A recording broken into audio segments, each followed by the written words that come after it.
davidovinet.com. Vivons ensemble votre histoire.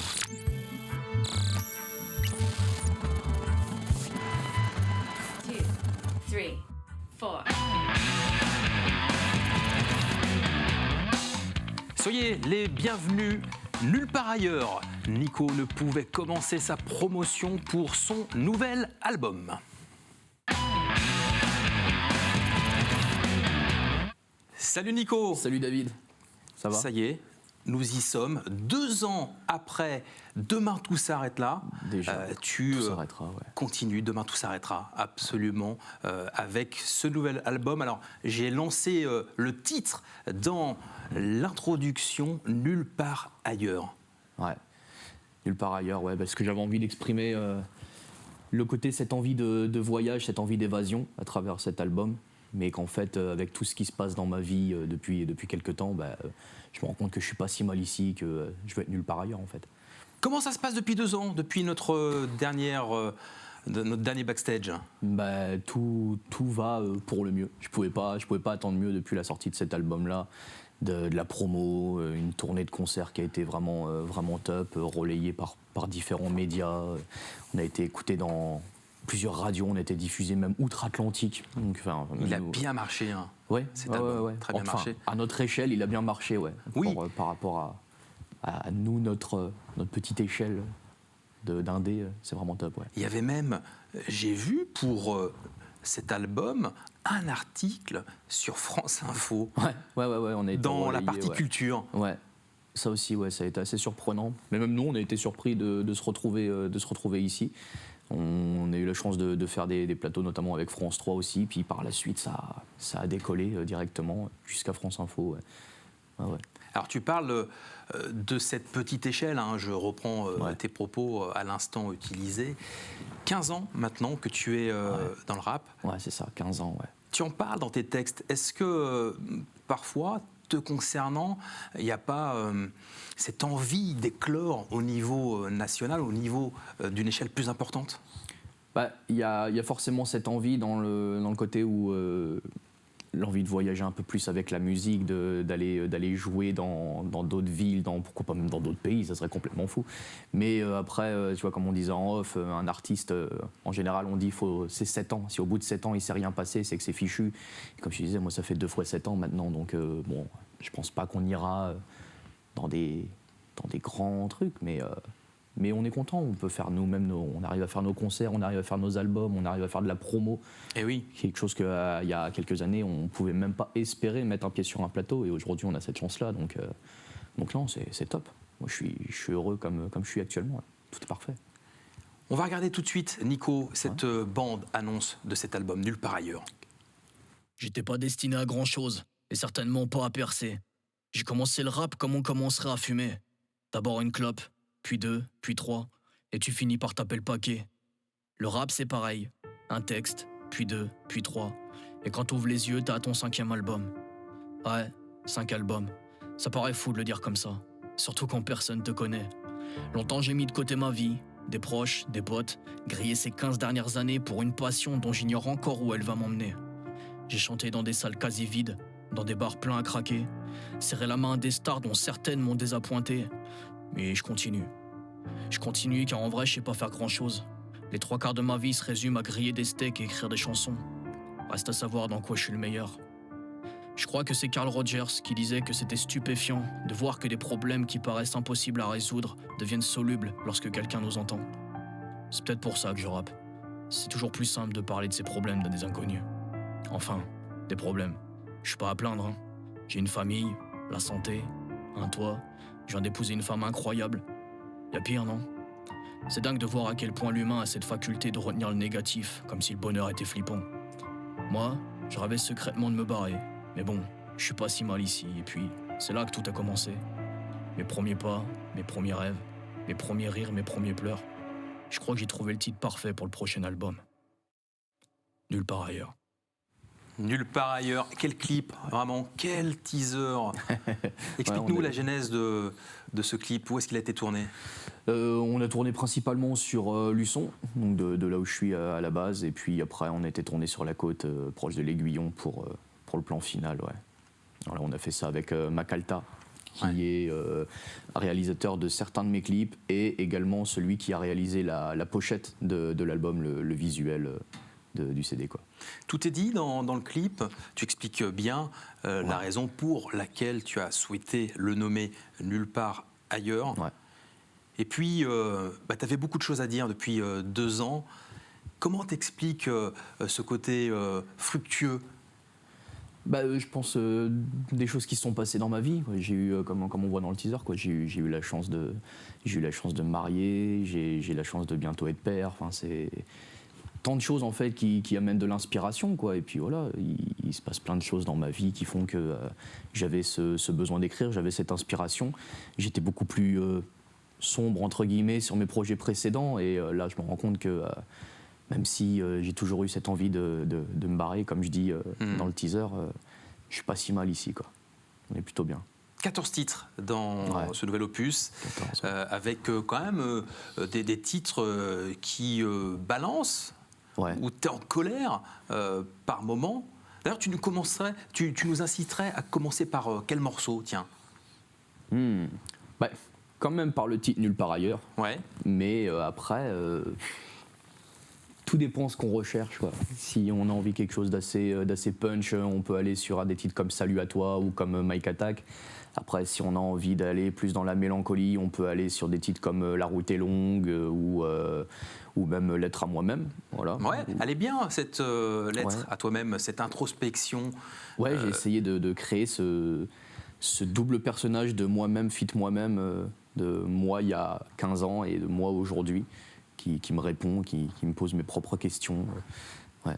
T'as un beau parcours quand même. Parce que mine de rien, cette échelle locale dont tu parlais, elle est de plus en plus nationale. Regarde France Info qui parle de toi, ton travail.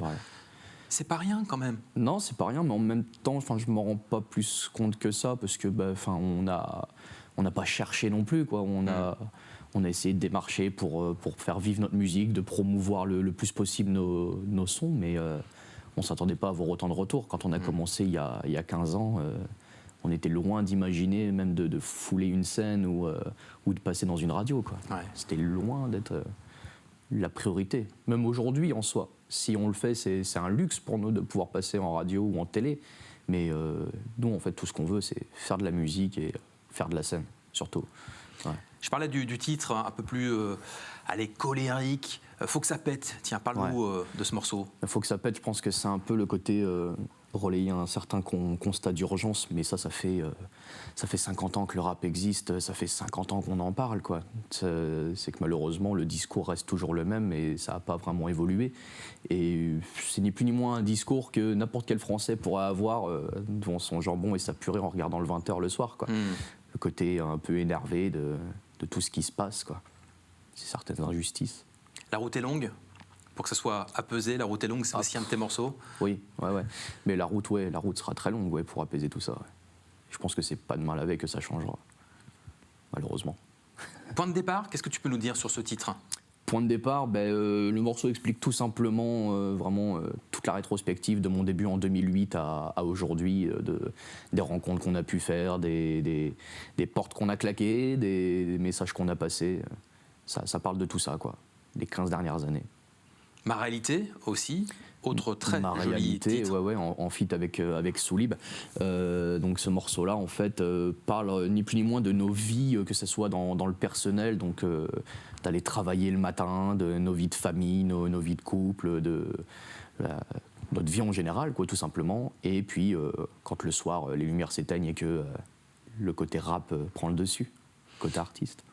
Qui t'a permis de le sortir, cet album? Beaucoup de personnes ont travaillé sur le projet. Mais je travaille principalement avec la même équipe depuis le début. En fait, je travaille avec SLM Records, donc qui est le studio au Sable d'Olonne qui a fait l'enregistrement, le mix, le master. Donc c'est eux qui se sont occupés de tout ce qui est la partie son. Macalta Production, qui lui s'est occupé de tout ce qui est visuel, donc notamment le clip Chante ou crève qui est déjà sorti. C'est lui qui en est à l'origine. C'est lui aussi qui a co-réalisé le teaser qu'on a vu. C'est lui qui a fait la pochette de l'album là qui va sortir. Et puis après, il y a toute une brochette de beatmakers que j'ai contacté pour cet album. Chose que je n'avais pas fait sur l'album précédent, puisque j'avais parlé d'un seul beatmaker. J'avais fait une coproduction avec Beetlejuice à l'époque. Et là, je me suis dit, pour avoir différentes couleurs, différentes sonorités, j'ai fait appel à différents beatmakers en France. Ouais. Beaucoup de clips aussi, tu l'as dit, qu'on pourra retrouver sur les réseaux. Ouais. À quoi rêves-tu? Tiens, qu'est-ce que tu aimerais nous raconter que tu vas vivre là dans les prochaines semaines, dans une prochaine émission de Backstage? Qu'est-ce que tu aimerais nous raconter? Un de tes souhaits les plus profonds? Mais là, déjà, mes souhaits les plus profonds, je vais devenir père dans quelques mois. Donc, pour moi, c'est l'ultime consécration. Je pense qu'on peut me parler de percée, on peut me parler de succès, ça vaut rien. Ça vaut rien par rapport à ce qui va se passer, je pense. Donc, ouais, mon souhait, c'est de pouvoir vivre ça pleinement et d'être présent, surtout. Tu as commencé à écrire déjà suite à cet événement-là qui arrive? En réalité, dans l'album, il y a deux, trois petites phrases qui en font allusion, sachant qu'à l'époque où on avait fait l'album, je n'étais pas encore au courant de cette belle nouvelle, quoi. Mais il y a 2-3 allusions, parce que voilà, ça me trotte dans la tête depuis forcément quelques temps maintenant, quoi. Donc me dire que ça va pouvoir se réaliser, ça aussi, c'est quelque chose. Ouais, forcément que ça va te donner plein de sujets je pense que l'inspiration va changer, ouais. Effectivement, ouais, ça va changer beaucoup de choses. En attendant, il y a celui-ci qui est à défendre, nulle part ailleurs, avec des concerts qui arrivent, notamment un à Bordeaux. Tu vois qu'au niveau échelle, on commence à se déplacer, c'est vrai. Importante. C'est vrai, ouais. Donc là, samedi prochain, on sera à Bordeaux, ouais, à l'Antidote. Ouais. Et après, on repasse en Vendée le 27 avril, on sera à la Gapette, aux Épaisses. Et puis voilà, on a d'autres dates là qui sont en attente, là, qui vont tomber sur Nantes, Rennes, tout ça. On doit se déplacer, ouais. On va pas mal bouger. Bon, qu'est-ce qu'on va pouvoir te souhaiter, si ce n'est un prompt succès pour cet album, comme les autres d'ailleurs? Qu'est-ce qu'on te souhaite? En vrai, je sais pas, la santé, le meilleur, quoi, tant que je puisse continuer à faire ma musique et puis à profiter pleinement de ma vie à côté, moi, c'est tout ce que je souhaite, quoi. Ouais. Et alors, de faire carrière, de faire uniquement cette activité, c'est un rêve, forcément. Ça serait que tu gardes même 15 ans après, forcément. Bien sûr. Puis c'est quelque chose que n'importe quel artiste, à partir du moment qui commence à faire de la scène, faire de la promo, tout ça, forcément en rêve. Mais c'est tellement aléatoire, ces choses-là, quoi. C'est que ça peut marcher, et puis dans une semaine, c'est terminé. Le problème, c'est qu'on est devenu... notre style de musique, c'est un fast-food, quoi. C'est de la consommation rapide. Donc, je vais sortir un morceau, il va marcher 2 heures, et puis il y en aura un autre qui va en sortir un, et puis il va prendre le dessus, et puis voilà, j'aurai disparu, quoi. Donc, je cours plus après. Et comme je dis, j'ai jamais vraiment couru après, mais là, maintenant, je le sais, quoi. Tu te fais plaisir. Et tu fais plaisir aux autres. C'est un peu le leitmotiv au quotidien te concernant, et on apprend encore plus à te connaître dans ce magnifique album. Où est-ce qu'on va le retrouver, cet album? Donne-nous les bonnes adresses pour suivre ton actualité et pour aller acheter. L'album sera principalement vendu en concert. Après, voilà, on a quelques magasins quand même avec qui on va créer un partenariat pour pouvoir les vendre.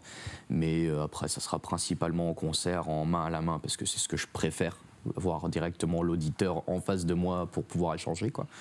Donc ça sera ça, et puis il y aura également les plateformes de téléchargement. Je travaille avec une distribution qui s'appelle Banque de Sons, donc qui est affiliée à la maison Believe, qui va distribuer l'album sur toutes les plateformes dans 240 pays.